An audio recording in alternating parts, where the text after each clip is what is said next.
कभी कभी ऐसा लगता है जैसे ज़िंदगी का कोई मतलब नहीं है। हम भागते रहते हैं, दौड़ते रहते हैं, पैसा, प्यार, मोहब्बत, शोहरत सबके पीछे। लेकिन ये सब किस लिए? ये सवाल कुछ ऐसा है जैसे ब्रह्मांड से किसी ने पूछ लिया हो, भाई तेरा क्या प्लान है, और ब्रह्मांड ने जवाब दिया हो, कोई प्लान नहीं है। आज हम बात करेंगे एक ऐसे फिलोसोफर के जिसने कहा ज़िंदगी का कोई मतलब नहीं है, और यही सबसे बड़ी आज़ादी है। क्या कोई मतलब ही नहीं है?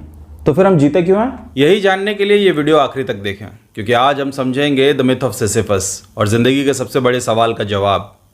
वीडियो शुरू करने से पहले ये बता दूं कि ये हमारी व्यक्तिगत सोच नहीं है, बस ये एक फिलोसॉफिकल चर्चा है। यानी हम सिर्फ विचारों को समझ रहे हैं, उनका प्रचार नहीं कर रहे हैं। तो चलिए शुरू करते हैं। तो पहला सवाल तो यही है कि ज़िंदगी का मतलब क्या है, हम जी क्यों रहे हैं? ये वही सवाल है जो इंसान हजारों साल से पूछता चला आ रहा है। कोई कहता है कि भगवान ही मकसद है, और कोई कहता है कि प्यार ही सबसे बड़ा मकसद है। लेकिन 20वीं सदी में एक फिलोसोफर आया, एल्बर्ट कैमू, जिसने कहा कि जिंदगी का कोई अंतिम मतलब नहीं है, और यहीं से सब हिल गया। यानी कि कोई मतलब ही नहीं है। ये तो बहुत डिप्रेसिंग है। हाँ, पहली बार सुनकर ये दुखद लगता है, लेकिन कैमू ने कहा कि इस सच्चाई को स्वीकार करना ही तुम्हारी जिंदगी की सबसे बड़ी आज़ादी है। यानी कि जब तुम ये मान लो कि कोई अल्टीमेट गोल नहीं है, तो तुम अपनी ज़िंदगी अपने हिसाब से जीना शुरू कर सकते हो। तो कैमू की ये सोच कहलाती क्या है? इसे कहते हैं एब्सर्डिज्म। कैमू ने कहा कि इंसान के अंदर हमेशा एक चाह होती है कि वो मतलब ढूंढे, लेकिन ब्रह्मांड चुप है। मतलब ढूंढने की हमारी चाह और ब्रह्मांड की चुप्पी, दोनों के बीच एक टकराव है, और इस टकराव को ही कैमू ने नाम दिया द एब्सर्ड। तो लोग इस एब्सर्ड सिचुएशन से बचते कैसे हैं? ज़्यादातर लोग दो रास्ते अपनाते हैं। पहला, भगवान या धर्म का सहारा लेना। वो कहते हैं कि ऊपर कोई बैठा है और वही हमें मकसद देगा। कैमू इसे फिलोसॉफिकल सुसाइड कहते हैं, यानी असली सवाल से भागना और खुद को एक कहानी सुनाना।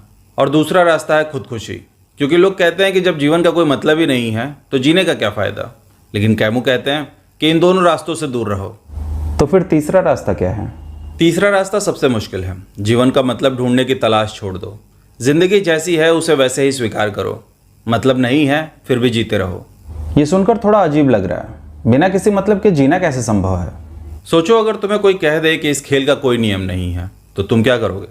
तुम जो चाहोगे वो करोगे, और यही है एक्सट्रीम फ्रीडम। जब जीवन का कोई अंतिम मकसद नहीं है, तो तुम्हें खुद ही तय करना होगा कि तुम्हारे लिए क्या मायने रखता है। तो ये जिम्मेदारी बहुत बड़ी नहीं है? हाँ, और यही मुश्किल है, क्योंकि इस आज़ादी का मतलब है कि तुम्हें अपने कर्मों की जिम्मेदारी अब खुद लेनी होगी। तुम ये नहीं कह सकते कि भगवान ने कहा था इसलिए किया, या समाज ने मजबूर किया था। तुम्हारी ज़िंदगी, तुम्हारे फैसले, तुम्हारी जिम्मेदारी। तो हमें क्या करना चाहिए? कैमू कहते हैं कि मतलब मत खोजो, बल्कि जीना सीखो। तुम्हें ब्रह्मांड की चुप्पी को स्वीकार करना होगा, फिर भी जीना, हंसना और अनुभव करना, यही असली आज़ादी है। इसका फ़ायदा क्या है? जैसे ही तुम मान लेते हो कि जीवन का कोई अंतिम मतलब नहीं है, तुम्हारे ऊपर से सारे सामाजिक दबाव हट जाते हैं। तुम्हें कोई रोक नहीं सकता, न सही गलत का डर, न समाज का बोझ, बस तुम और तुम्हारी आज़ादी। तो क्या मैं कुछ भी कर सकता हूँ? गलत सही की कोई परवाह नहीं? थियरी में हाँ, लेकिन याद रखो, आज़ादी का मतलब जिम्मेदारी भी है। अगर तुम किसी को चोट पहुंचाते हो तो वो तुम्हारे चुनाव का नतीजा होगा। कोई भगवान आकर तुम्हें माफ़ नहीं करेगा। ये विचार खतरनाक नहीं है? बिल्कुल खतरनाक है। कैमू की फिलॉसफी इतनी रेडिकल है कि अगर कोई इसे पूरी तरह से मान ले तो समाज टूट सकता है। इसलिए ये फिलॉसफी सिर्फ समझने के लिए है, ताकि हम अपनी सीमाओं को पहचान सकें।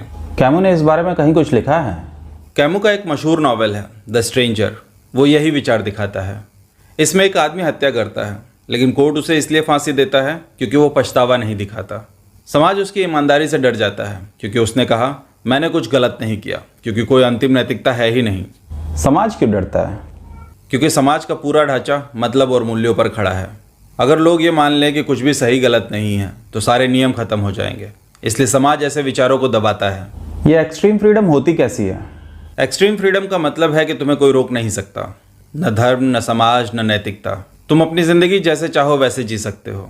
यह आज़ादी डरावनी है, पर कुछ लोगों के लिए सुंदर भी। सुना है इस विचार में चींटी का भी कोई उदाहरण है, वो क्या है? मान लो कि तुमने एक चींटी को कागज़ पर रखा और उसके चारों तरफ एक गोला बना दिया। वो चींटी उस गोले को कभी पार नहीं करेगी, क्योंकि उसे लगता है कि ये एक दीवार है। लेकिन असल में ये सिर्फ स्याही की लाइन है। समाज ने भी हमारे चारों तरफ ऐसी ही लाइन खींची है। लेकिन कैमू कहता है कि ये दीवार असली नहीं है, इसे पार कर दो। अच्छा, आप ये बताओ कि दूसरे क्या सोचते हैं, इससे हम मुक्त कैसे हों? हम अक्सर दूसरों की नज़रों से खुद को देखते हैं। लोग क्या कहेंगे, यही हमारी सबसे बड़ी जेल है। कैमू कहता है कि अरे ये सब छोड़ो कि कौन क्या सोचता है। जब तुम दूसरे की राय को महत्व देना बंद कर देते हो, तब तुम सच में आज़ाद होते हो। स्टोइसिज्म और कैमू में क्या फ़र्क है? स्टोइक्स कहते हैं कि दुनिया तुम्हें तभी चोट पहुंचाती है जब तुम उन्हें महत्व देते हो, लेकिन कैमू कहता है कि क्यों ना किसी भी चीज़ को महत्व देना ही बंद कर दो। यानी स्टोइक्स एक सीमा तक जाते हैं, लेकिन कैमू उससे भी आगे बढ़कर पूर्ण उदासीनता की बात करता है। क्या हमें सब चीज़ों के प्रति उदासीन होना चाहिए?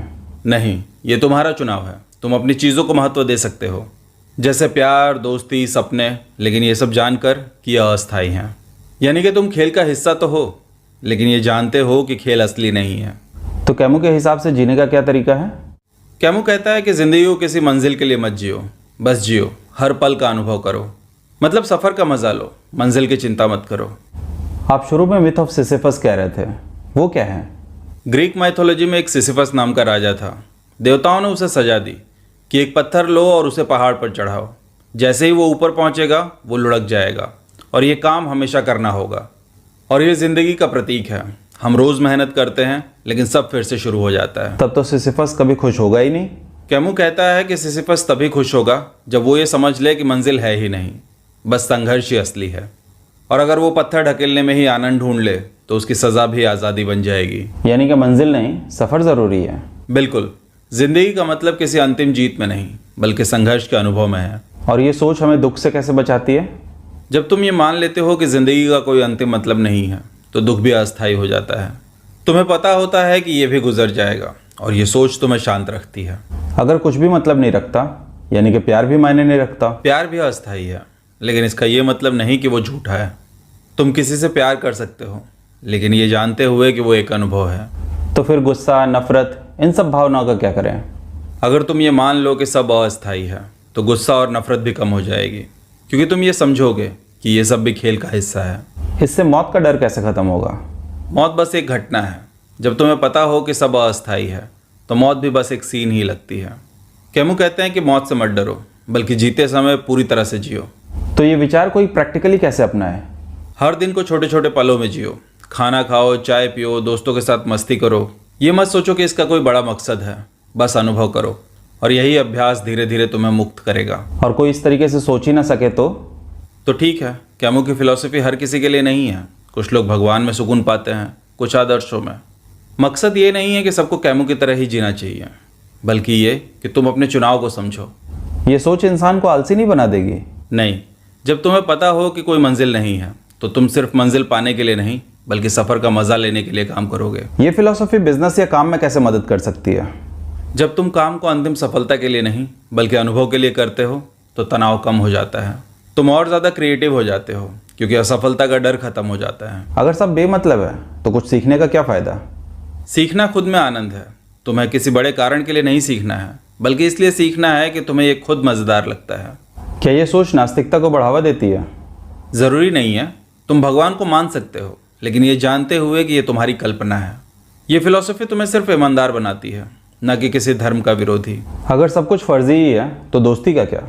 दोस्ती भी अस्थायी है, लेकिन यही उसकी सुंदरता है।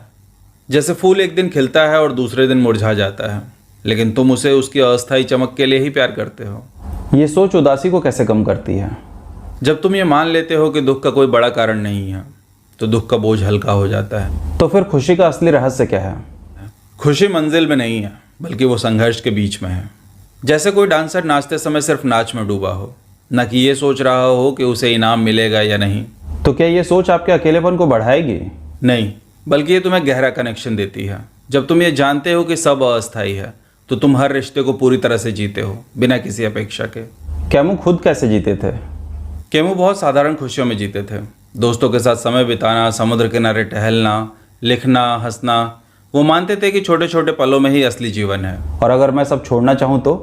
छोड़ो मत, इसे समझो। जिंदगी का खेल खेलो, लेकिन ये जानते हुए कि ये खेल असली नहीं है। जैसे कोई बच्चा खेलता है पूरे दिल से, लेकिन खेल खत्म होने पर रोता नहीं है। तो इस फिलॉसफी का आखिरी मैसेज क्या है?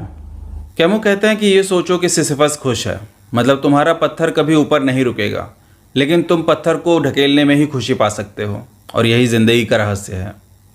तो इसका मतलब ये कि असल में ज़िंदगी का कोई मतलब नहीं है, बस पत्थर ढकेलते रहना है और उसी में खुशी ढूंढनी है। बिल्कुल, और यही असली आज़ादी है। तुम्हारा पत्थर, तुम्हारी कहानी, तुम्हारी मुस्कान, तुम्हारी जीत। अगर ये वीडियो आपको पसंद आया हो तो लाइक करो, शेयर करो और सब्सक्राइब करना मत भूलना। अगली बार हम और गहरे सवालों में उतरेंगे। मिलते हैं अगले वीडियो में, तब तक के लिए जय हिंद।